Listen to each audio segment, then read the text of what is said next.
Hey everybody, this is Royce here with Gauge 3 Designs, and I am back with another episode. So I have these from 3D Warehouse that I just put into the file. So let's just render these and see what they look like, and then let's put a plastic texture to it.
It's the semi-transparent plastics. You can download it from the Thea Render resources.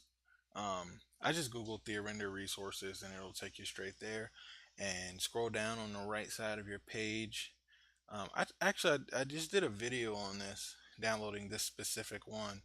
So a couple videos before this, or maybe a few, you can see exactly how to download this package.